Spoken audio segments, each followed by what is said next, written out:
Hi there, S4. Okay, so I'm just going to go through my approach to question 4, which is normally a chord question. So in your exam paper, it's quite common for question 4 to be a identify the chord progression style question, and it's one that people really struggle with. It's a really hard one to do.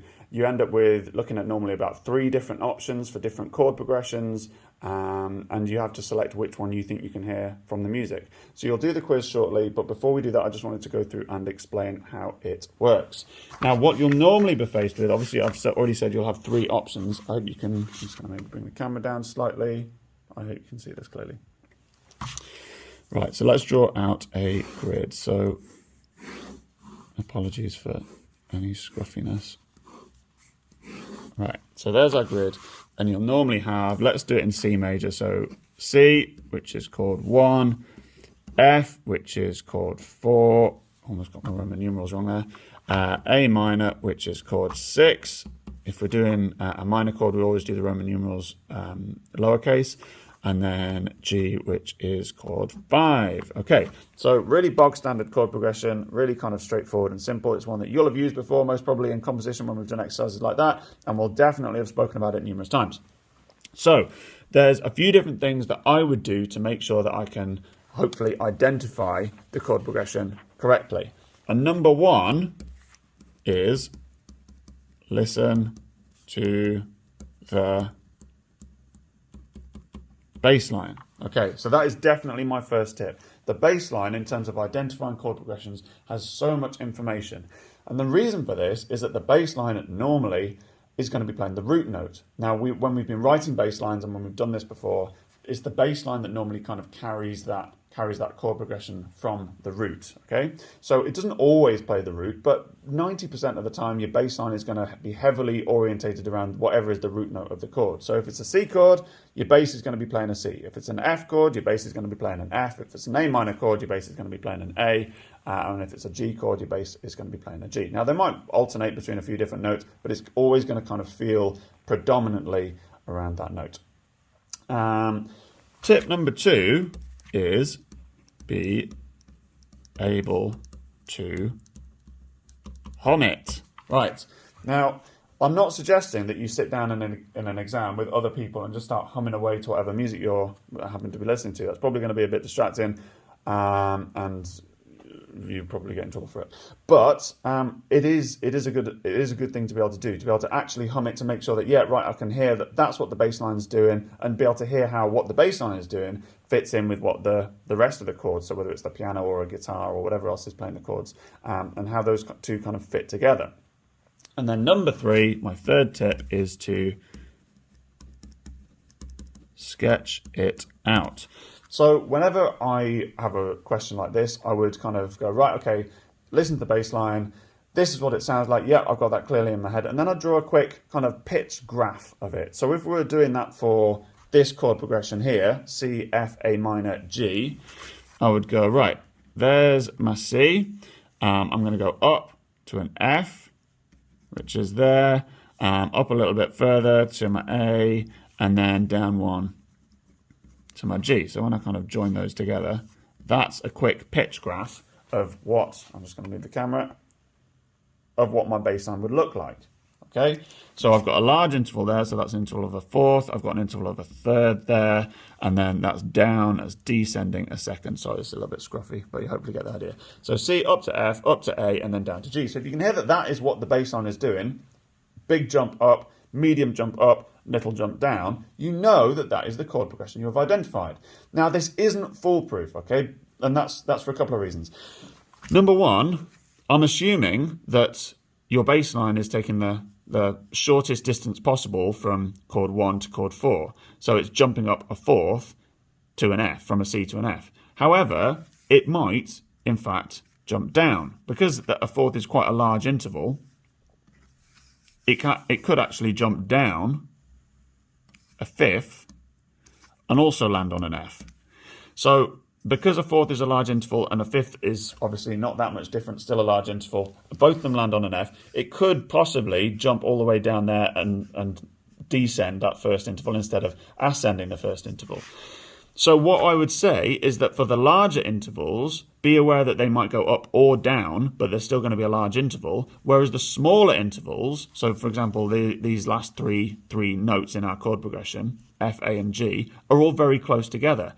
F is only a third away from an A, and then a G is only a second away from an A as well. So it's all going to be very, very close. It doesn't really make sense for you to jump a large interval from an F down to an A when an A is only a third away. So that small interval, F up to A and then down to G, is very, very likely to be that kind of shape. So I'm playing the odds a little bit. I know that my large interval could be up or down, but my small intervals is very likely that they're going to be very close together. So if I can hear that shape there, that little kind of pointy shape there, that's going to tell me that, right, okay, I'm probably going an F to an A to a G. And if I can hum it in my head, I can even kind of maybe hum the scale. I can think, right, F, G, A, so I know that that's an interval of a third, F, A, and then down to a G, F, A, G. Apologise for the singing, but hopefully you get the idea. So that's what I'd be thinking in my head as I'm doing this question. So look at my chord progression, listen to the bass line, be able to hum it in your head, and then sketch it out. So is whatever the sketch diagram, the sketch graph for this chord progression, does it match what you can hear? Does it match what you can hear in the bass line? Let's do another one. Right, so let's move this over. Let's draw another grid.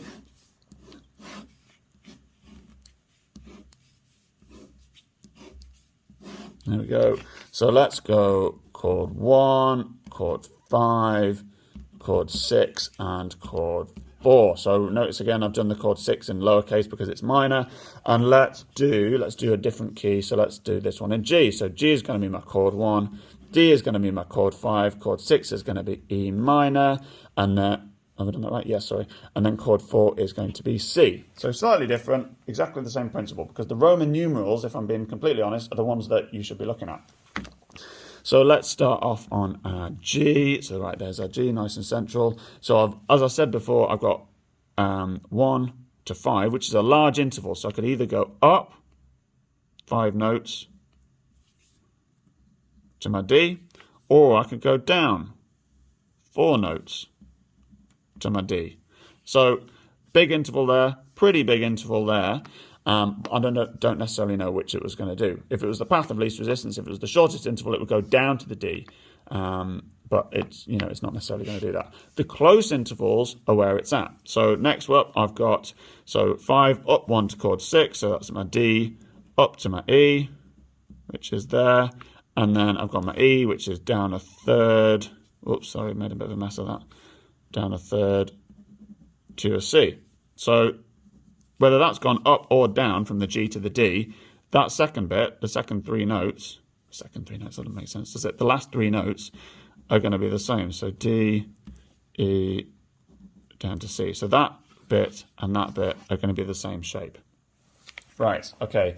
The other tip that I've got for you is spot the minor chord. Spot the minor chord. So in these progressions, these 2 progressions that we've just spoken about, it's in a major key and we've got 1 minor chord there. So A minor here and E minor here. Now, when you're given your 3 options for this question, that minor chord is going to be in different places. So it might be the second chord in one option, or it might be the 4th chord in another option. And the minor chord is really going to stick out.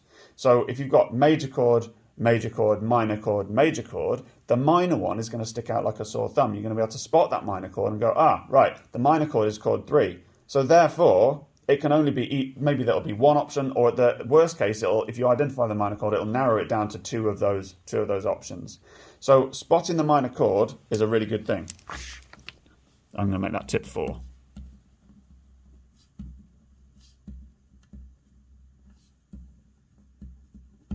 Now, if you're in a minor key, if you're starting in A minor, then obviously your minor chord might be in a completely different place. You might have multiple minor chords and you might have to spot the major chord. So if you're in a minor key, things are going to be slightly different. So I'd recommend in a minor key, in any key, just work out where the major ones are and where the minor ones are.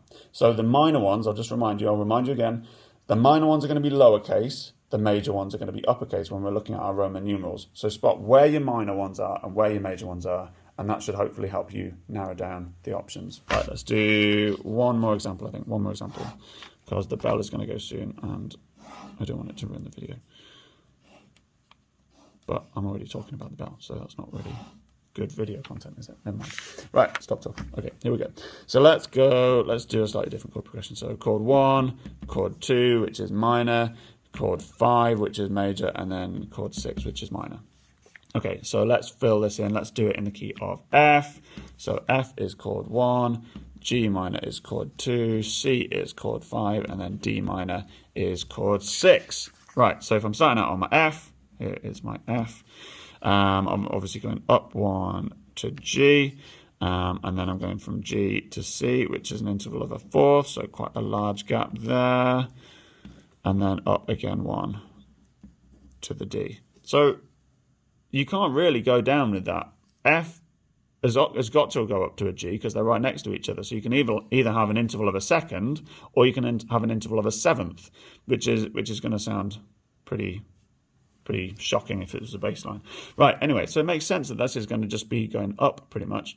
You might find that the G goes down to a C, so I guess it's possible that it could divide here because that interval of a fourth there, you could go, instead of going up a fourth, you could go down a fifth, so making that there, but it's still going to go up to a D there. All right, so if you've got any questions about any of that, please send me a message, but this is what I would do for working out which of the options. Right, let's recap. Number 1, listen to the bass line. Number 2, be able to hum the bass line. This is very important. Number 3, sketch out what you can hear in your bass line and then compare it to the 3 options that you'll get given in the question. Tip 4, spot the minor chord. Spotting the minor chord, or if it's in a minor key, spotting the major chord, for example, is going to help you eliminate some of those options. So if you're in a major key and you're got a minor chord as chord 2, and there's only 2 options that have a minor chord as chord 2, then that will help you narrow down which options it can be. Right, I've droned on enough, and I'm going to stop there. I hope this was helpful. Message me with any questions. Thank you very much. Have a good day.